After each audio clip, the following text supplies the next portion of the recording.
Il était une fois une veuve qui avait 2 filles, l'une jolie et courageuse, l'autre laide et paresseuse, et qui était sa préférée. La première, en vérité la fille de son mari, trimait de l'aube au soleil couchant. Chaque jour, elle filait près du puits, encore, et ses doigts en saignaient, au point qu'un jour, sa quenouille se tacha de sang. La malheureuse se pencha dans le puits pour l'y laver, mais la quenouille glissa et tomba au fond, disparaissant dans le tréfonds noir du boyau. La jeune fille rentra à la maison, en pleurant pour raconter l'affaire. Sa marâtre l'insulta, puis, impitoyable, lança d'un ton moralisateur « Eh bien, puisque tu as laissé tomber ta quenouille, il faut que tu ailles toi-même la chercher dans le puits. Ce n'est que justice. » La pauvrette retourna donc au puits, se demandant comment elle allait s'y prendre.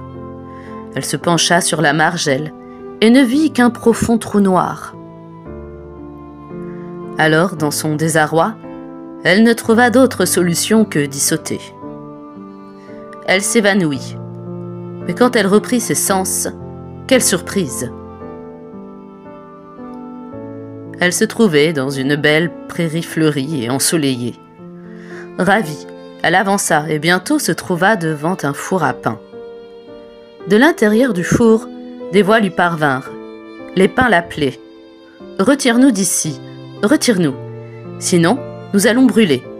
Nous sommes déjà cuits et archi-cuits. » Elle saisit la longue pelle posée là et défourna tous les pains sans en oublier. Puis elle reprit sa route. Bientôt, elle vit un pommier chargé de pommes. Ses branches alourdies penchaient vers la terre au risque de se briser. Elle entendit qu'on l'appelait encore. « Secoue-moi, secoue-moi. Nous, les pommes, nous voilà bien mûres. » Elle secoua vigoureusement l'arbre et toutes les pommes en tombèrent, comme s'il en pleuvait. Bientôt, il n'en resta plus une seule dans les branches. L'arbre soulagé se redressa. Alors elle fit des tas de fruits bien rangés avant de continuer sa route. Enfin, elle arriva devant une petite maison proprette. Une vieille femme regardait par la fenêtre et lui adressa un sourire. « Approche-toi, ma chère petite, » fit aimablement l'aïeule. « Reste donc avec moi. Veux-tu travailler ici? Si tu accomplis bien ta besogne, en t'occupant de l'ordre et du ménage, crois-moi, tout ira de mieux en mieux pour toi.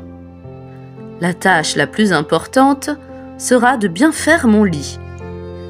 Tu devras secouer soigneusement les édredons, les coussins et les oreillers pour en faire voler les plumes. C'est ainsi qu'il neige sur le monde. Je suis Dame Hall. »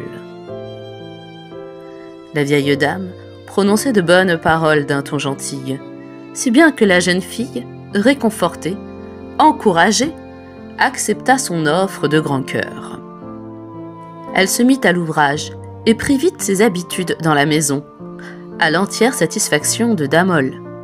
Chaque jour, elle battait et secouait les édredons, si bien que les plumes volaient de tous côtés, légères, dansant tels de jolis flocons de neige. En échange, la vieille femme lui procurait une bonne vie, jamais un mot acerbe ou dur, et chaque jour de bons repas.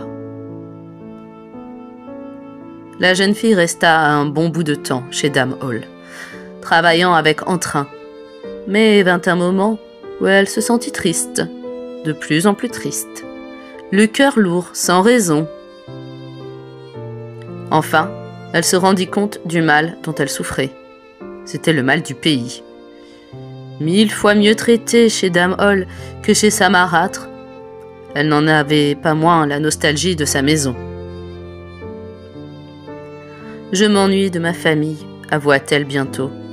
Bien que je sois mieux traitée ici que chez moi, je voudrais remonter là-haut et y retrouver les miens. Ne m'en veuillez pas, je ne peux rester plus longtemps. » Je suis heureuse que tu aies envie de regagner ton vrai foyer, dit Dame Aule.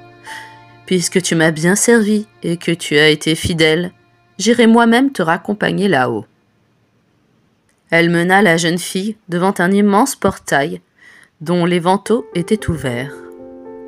Au moment où la jeune fille y passa, une pluie d'or ruissela sur elle, dense, drue, et tout l'or qui tombait resta accroché à elle, la recouvrant entièrement.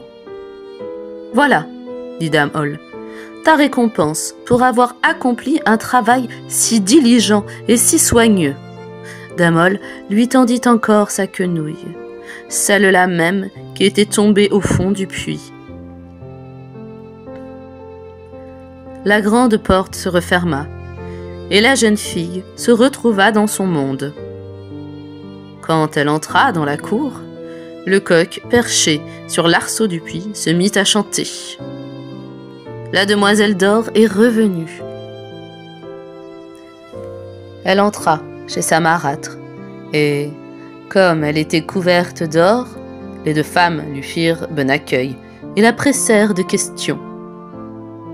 Quand la mère apprit comment cette richesse lui était advenue, elle n'eut plus qu'une idée, en faire bénéficier sa propre fille.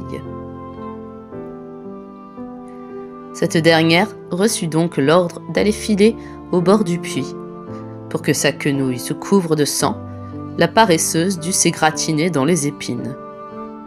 Alors, elle expédia la quenouille dans le puits et y sauta d'un seul geste. Et, de la même manière, elle se trouva dans la même prairie fleurie, suivit le même chemin, arriva devant le même four, entendit les mêmes prières. « Retire-nous d'ici, nous sommes déjà cuits et archi-cuits. » Mais la paresseuse se borna à hausser les épaules. « Et puis quoi encore? Pour me salir ?» Plus loin, elle arriva devant le pommier lourdement chargé, qui délivra la même supplique. « Secoue-moi, nous, les pommes, nous voilà bien mûres. » La laideronne grommela.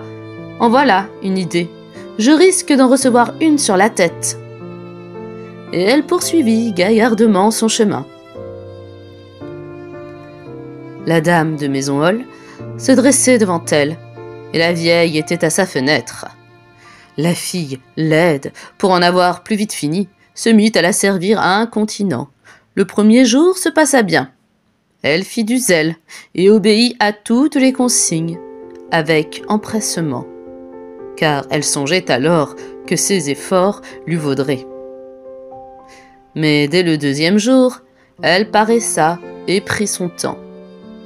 Et le troisième, bien davantage. Ce matin-là, elle ne daigna même pas sortir du lit. Dame Aule ne tenait pas à garder à son service une fille si négligente et lui donna son congé. La paresseuse en fut ravie.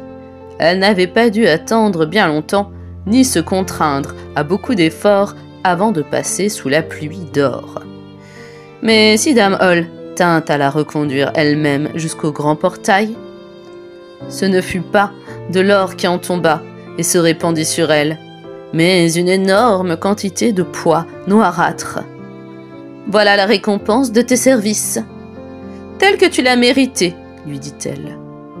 La paresseuse rentra chez elle, mine basse, couverte de pois de la tête aux pieds. Le coq, dressé sur ses ergots, claironna. La demoiselle sale est revenue. En effet, la poix qui la couvrait lui colla si bien au corps que jamais elle ne réussit à s'en débarrasser.